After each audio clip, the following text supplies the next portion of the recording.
Hey, what's going on, guys? Doing something a little different today. I'm going to bring you guys a Handtrap and Board Breaker tier list for Genesis. I just have the full tier list already done, so you could just take a look at it now and you can skip to the second half of the video if you want the Board Breaker tier list. I figured I'd just go through the Handtraps and kind of justify why they're placed in the positions they're in and what's needed to justify playing them. We'll just start from the bottom and work our way up. Need point reduction. So these are all cards that I think for a lot very obvious reasons are pointed too highly. The Bestials, considering DD Crow is free, like 20 and 30 is just way too much for these cards to be justified.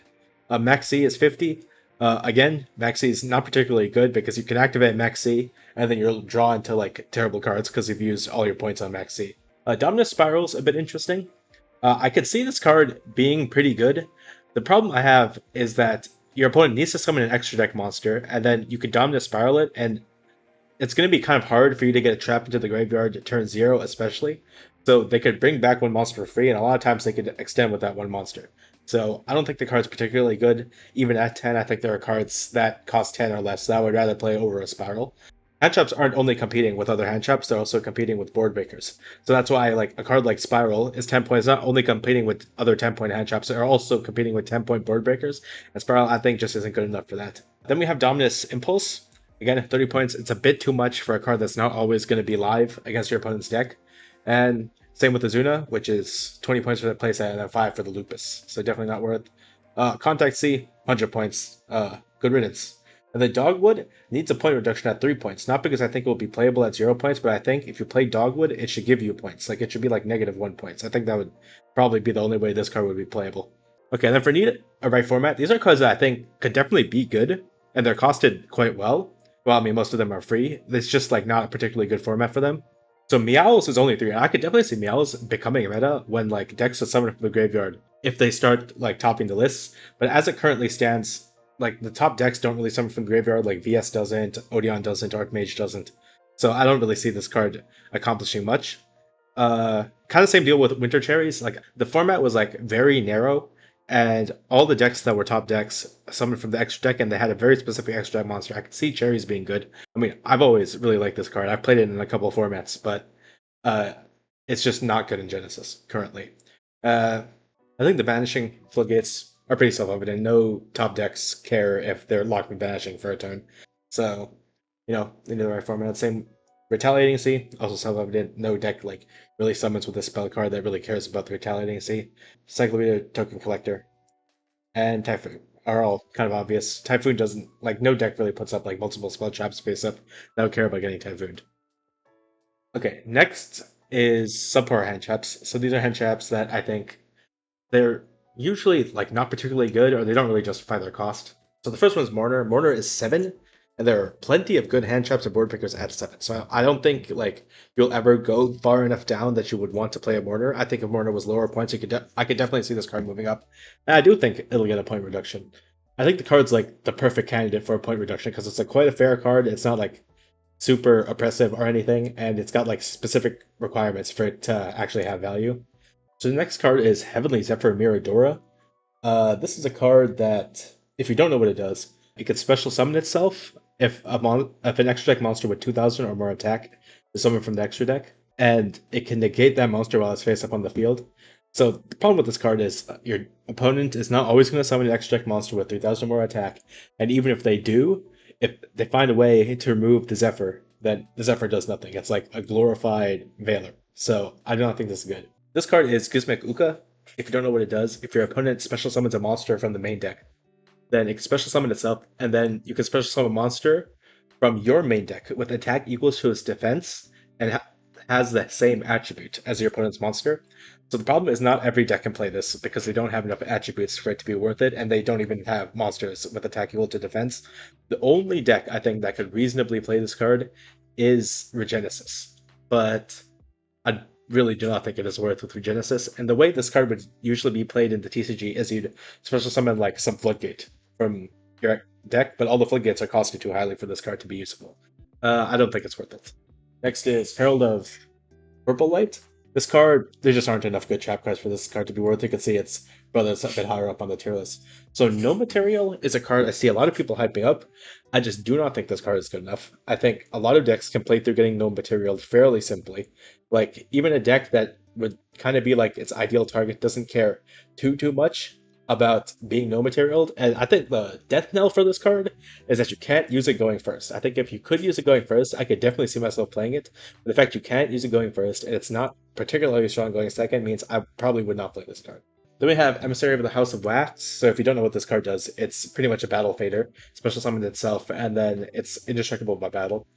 I think simple reality is battle checks are not important enough. You need to be able to stop your opponent from setting up a board, not like stop yourself from dying. And plenty of decks have a way to deal with this. Next is Ceravis. So Ceravis is just not good enough because not enough people are playing targeting hand traps. So like Ceravis is good if like there's like a bunch of Veilers running on the format, but there aren't. So Ceravis just doesn't see enough play. There's not enough targeting effects for Ceravis to be usable.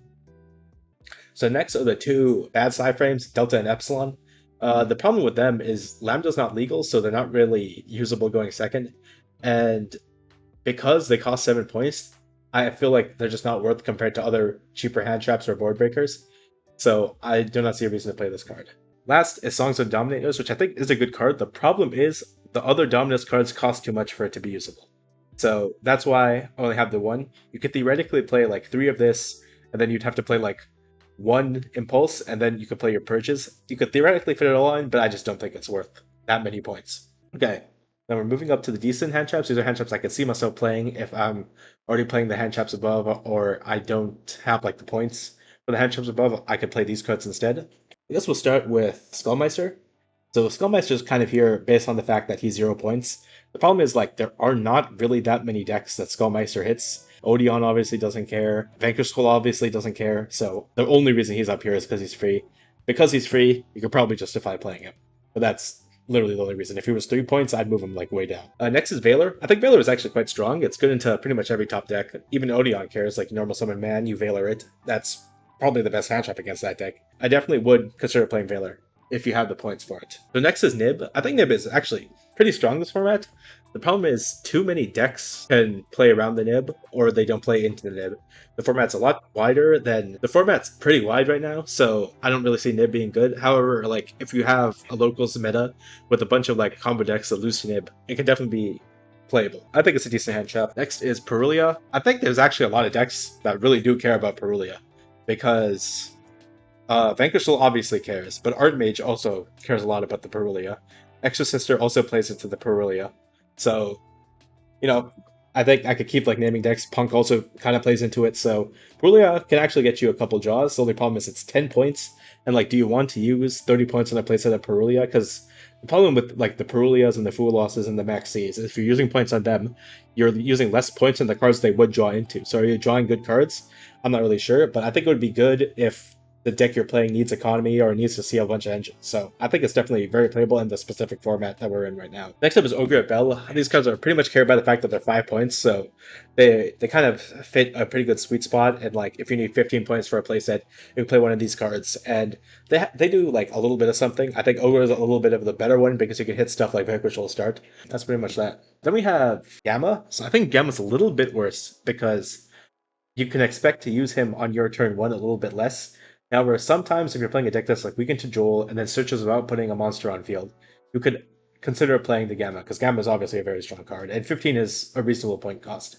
Next is Imperm. 33 points is one of the best cards in the game. And then last is Dogmatico Fleur-de-Lis, the Lightning. So I thought when this card came out and it didn't get pointed, I thought this card would be insane. The main problem is, if you don't know what this card does, if a monster from the extra deck is summoned to the field, you can special summon this card, and you can set a Dogmatica trap from deck. Almost always, it's going to be Dogmatica Punishment. And if the monster has 2500 attack, then you can activate the Dogmatica Punishment. Now the problem with this is that Dogmatica Punishment requires you to send a monster with higher attack value than the monster that's summoned. So usually you would need to find a monster with over 2500 attack. So there are targets, like a card like Aggregator is 26. It's possible to use it and then get 2 interactions out of it, but you're not always going to get 2 interactions on it. And for a lot of decks, you won't even be able to summon the Fleur-de-Lis. I think if you're playing a Dogmatica deck and you can kind of synergize with this card, I think it's definitely worth playing, but I don't think it's like particularly strong, at least like when you first hear it, you think it's going to be crazy. Next is Meta, so DD Crow, mostly because he's the best free hand trap. You've got some free points, you could slide in the DD Crows. It's like not bad into certain decks, purely gets hosed by pretty much. DD Crow being free is the reason Pearly is not much stronger than it already is. Next is Ash Blossom. It's Ash. Next is Full Loss, which at 7 points I think is pretty good value. I think if Perulia was at 7 points, it would actually be a bigger debate between the two of them. But Full Loss is only 7, and there's a lot of like rogue decks that really do not like any Full Loss, and even a bunch of top decks could play into the Full Loss, and they'll almost always let you go even. I think Full Loss is pretty good. Next we have Herald of Greenlight. Obviously, if you have a fairy deck, you should probably play this card. If you're looking for a hand trap and negate spells, it's obviously very strong. Dominus Purge is only 10 points. If this card was more expensive, I wouldn't play it. But at 10 points, I think you could definitely justify playing Dominus Purge. The only problem is you might run into a deck that doesn't really play into it, but most decks play into it. So against Vanquish Soul, you could like hit the Rosin or the Mad Love searches. Extrav is also in the format, so you could hit an Extrav with it. So I think it's quite strong. Last card is Impulse. And then you obviously play this with the Fire Attacker. So if your opponent special summons a monster, uses its effect, you can tribute the Impulse, and then Fire Attacker will draw you cards if your opponent searches a card. I think it can be live fairly often, and it's free, which is good. We go to like the two highest tiers, which is side deck staples. I think Flying Sea is obviously a side deck staple. I mean, it's an instant win against most Xyz decks. So if you have the card, you might as well play it. It's probably going to get pointed out of the format soon. So next card is Vados, which is the card I'm actually most hype on. So what Vados does, if you don't know, is he has a quick effect to target a field spell and pop it, and then he special summons himself to his opponent's board. Now that's already pretty good. There's a lot of top decks happen to use a field spell. So Vanquish Soul has a field spell, Archmage has a field spell, Odeon has a field spell. The funny thing about Odeon is you think Man would protect the field spell, but if you activate on activation, the Vados, the field spell hasn't changed its name to Temple of the Kings yet, so you could still pop it with the Vados. So I think Vados has a really good matchup against the top decks, which is why I think it's a size X staple right now. But it also has a second effect where if it gets sent to the graveyard, it activates its effect to Rengeki your opponent's field. So your opponent can't really use it as material. It's a little bit less relevant because Link Summoning is on the game, but if you have a deck that like pops a monster your opponent controls, like Centurion, for example, you could pop the Vados on your own, and then the Vados will pop the rest of their board for you. So I think Vados is really strong right now, and it's a good tech against the top decks. And then lastly is main deck staples. Joel, I think there's way too many rogue decks that play really hard into this card, and even a lot of the top decks care a lot about being Joel, like Archmage, so I would definitely consider main decking the Joel, and he's only 5 points, which I think is the most important thing. Next is Shifter. I know a lot of people debate if Shifter is good, because the reason Shifter wouldn't be good is that Vanquish Soul is like super meta right now. So if you're playing in like a locals with a bunch of Vanquish Soul, maybe you shouldn't play the Shifter, but Shifter hoses so many decks. I think it would be ridiculous to have to play it. And then Herald, obviously if you're playing a fairy deck, you should be playing Herald. There's not much to say there. So next up are the board breakers. So let's take it from the bottom again. Needs point reduction are all these cards, which are all quite strong, but also cost way too many points. So that's why they're in their list. I don't think there's any deeper explanation that's needed. Next is needs the right format. So Pank is quite good. It's only 10 points, if you didn't know. And no, he does Pank things. I think he's not super strong right now because there are other better options at 10 points. And like the stuff he provides, which is the ability to beat over a big monster threat, isn't super needed right now because a lot of the decks aren't putting in like super big monster threats. And also would be like threatened by the Pank pop. Mellotronus, the format's just too wide for Mellotronus to see a ton of use right now, and not enough decks can make use of Mellotronus being able to summon a body. I don't think it's particularly strong. And Kurikara, if there's like a bunch of Towers decks that come into the format, or a bunch of wide decks that use a lot of their monsters' effects a bunch, I could see Kurikara being good, but I don't think it's particularly good right now. Next is subpar. Hold by the Grave is 20. I would only consider playing this in a deck that's completely free and really cares about getting Jolt. That's the only reason I would see to play this card. Even then, I think it's not particularly strong. Next is Thrust. The problem I have with Thrust is that Thrust is good, but if you're playing like a bunch of points to afford the Thrust, then you'd also have to play points for the good Thrust targets. And a lot of good Thrust targets are down here, like Tactics and Duster are both down here. The Thrust actually sees less value. And another thing to note is a lot of the value of Thrust is also its going first potential. And all the good Thrust targets for going first, like D-Bearer, are like 100 points. So Thrust actually sees a lot less value in this format. So I think even at 13 points, I don't think the card is particularly good. And even if it got a point reduction, like obviously if it got enough of a point reduction, it would be good. But even a slight point reduction wouldn't be enough for me to bump this card up because what is important is its targets need a point reduction. That's the main thing holding this card back. Next is MST. So this is not the Radiant Typhoon stuff. I think if you're playing the Radiant Typhoon stuff, you should play the MST. Like, why wouldn't you? It's a free search in case you need it. but on its own, I would not play the MST. So Lightning Vortex has its niche because it's free and it destroys all the cards your opponent controls. The problem is the discard is probably too high of a cost for most decks to pay, and even if it isn't, there are better board breakers for free that don't require that hand economy. Alpha is definitely good. The problem is it's too interruptible, and the decks that are on the top of the format don't really care too much about Alpha's interruption.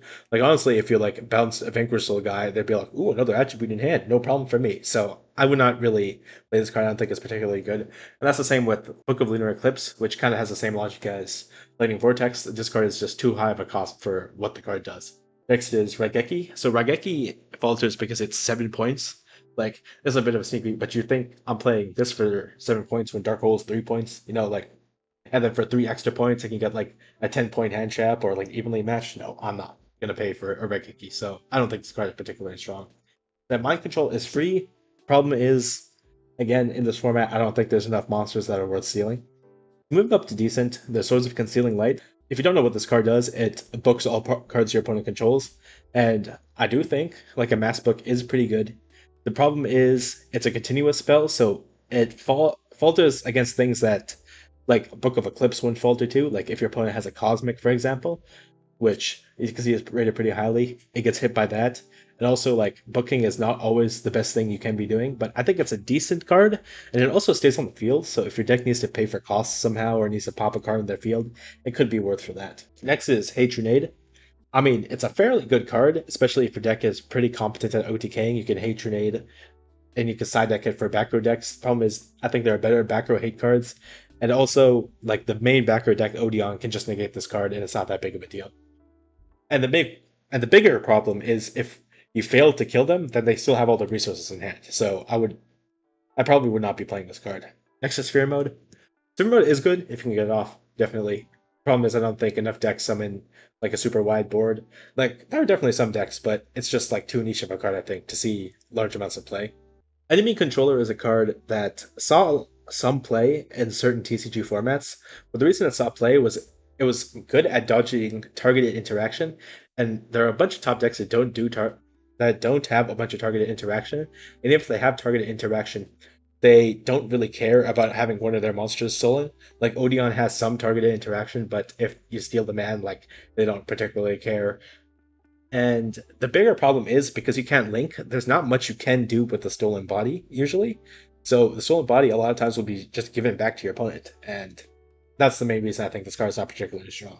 Next is Chalice, which is 5 points. I think the main problem is that it's 5 points. There are like slightly better things you could be doing. Like even just like cutting 2 chalices for a higher power board breaker is probably a little bit better. But Chalice it's pretty good, and if you want the quick effect negate, I would consider playing it. Book is 7 points. So the advantage that Book has is you can book your own monsters to help dodge things. The problem is Book of Moon was meta in the TCG when there were decks that were ending on like one main monster that could be booked, mainly Kashtira or Wiseheart, and also it was good at dodging Veilers from your opponent. But obviously Veiler is not super into the format, which is the reason it's not particularly good, and that's the same logic as enemy controller. There's not enough stuff that's worth dodging to make Book really worth the slot in usually. The next is Offering for the Doom. So what this does, it's a quick effect, pop a card your opponent controls, and then you skip your next draw phase. So it's kind of like a pseudo discard, except it's not really because like if you're trying to break a board, you don't really care about the turn right after. You just want to get through with breaking the board right now. So I think it's not bad, and it's a quick effect, so you can use it as an interaction if you draw it going first. But popping one monster is not like super important currently. Next, we're moving up to cards that I would definitely consider playing. And first up is evenly matched. At 10 points, it does so much. It takes away so much of your opponent's resources, which I think is another big thing. And because there are a bunch of decks that use like very high pointed cards, if you can manage to banish some of their high point cards away, it really hurts their engine a lot. So I think evenly is really good. And it's also one of the cheapest like mass back row removals that's available. Like the other two, Lightning Storm Duster, are 40 points. So if you can play the evenly, you can against like a bunch of trap decks, you could just remove all their back row at once. So that's why I think evenly is quite strong. XYZ Encore is good into every Xyz deck in the format, and a lot of them are towers decks and they can out towers, so I definitely think this card is worth playing in the side deck if you can afford to run it. Next is Gordian Slicer. So if you don't know what this card does, you can banish cards from your hand, a single card from your hand, or 6 cards from your extra deck. And if you do that, you can banish a face-up card your opponent controls, and your opponent can't respond to it. I think it's quite good. If you don't really need the extra deck, I would definitely consider playing this card. And the good thing about it is you don't the quote-unquote cost for the card is not actually cost. So if your opponent like removes some of your targets, then you don't have to pay the cost. So I think this card is pretty strong for being free. Lava Golem, a little bit better than Sphere Mode because 2 monsters is a lot more common than 3 monsters, obviously. If your deck doesn't care about the normal summon, I would definitely consider playing the Lava Golems. Super Poly is, I mean, it's Super Poly. It's strong, it's only 10 points, so I would definitely consider playing it in any deck, usually a fusion deck. Twin Twister is one of the premier background removal cards in the format. Book of Eclipse is only 5 points, and I think it's quite good into decks like Vanquish Soul, so I think it's definitely worth playing if you have the points and you think it would be important for like the matchups you're weak into. Lastly is Droplet, which is only 10 points, and I mean obviously Droplet's one of the best cards ever printed. So if you need to like dodge things, like especially with spell and traps, if you have a bunch of spell traps and you can change the Droplet to them, I've definitely considered playing the Droplet. We have the side deck staples. Santa Claus and Kaiju I'm putting kind of in the same place. There's a bunch of tower decks where you do need an out for towers somewhere in your side deck or in your main deck. So I would definitely consider side decking the Kaijus because they're all free. Next is Ultimate Slayer. This card is seen obviously a whole lot. There are a lot of decks that don't really need the extra deck space, especially if they can't play links. So you might as well just play the Slayer and its targets in the side deck, and all the targets are pretty much not pointed, so it's very strong. Next up is Cosmic. I think it's the premier backer removal in the format. It goes through destruction removal. It's a quick play. It doesn't cost any resources in hand, so I would definitely consider playing this if you need the backer removal first off. The last is Dark Ruler. I think Dark Ruler is a little bit worse than people hype it up to be. However, Dark Ruler is free, and it's really strong for being free, and it's good into a lot of rogue decks. The only real problem is a lot of the top decks don't really care a whole lot about the Dark Ruler. Ideally, I would side deck this in every deck I played. However, like some decks, their engine costs too many points, and they run out of like really good non-engine to play in the main deck, so sometimes it can be bumped up to the main deck. But I don't actually think this card is super strong into the best decks in the format. As we have main deck staples, Dark Hole is here exclusively because it's 3 points. If it was 5 points, I would move it down. But 3 points is it's like such a nice number that a lot of decks they have like 3 leftover points, and if you got 3 leftover points, Dark Hole is by far the best non-engine you could play for that many points. So I see it a whole lot. I'm definitely putting it in main deck staples. And that Final Bringer of the End Times is only a main deck staple if your deck can abuse what it does a little bit. So obviously the premier abuser is Fire King. If your deck doesn't mind your cards being destroyed, or they plus off it, or they want their cards to be destroyed for some reason to put them into the graveyard, I would definitely main deck this card. Conclusion, those are my tier lists for the non-engine in this format. I'll probably upload a deck profile pretty soon, and I'll see you guys next time.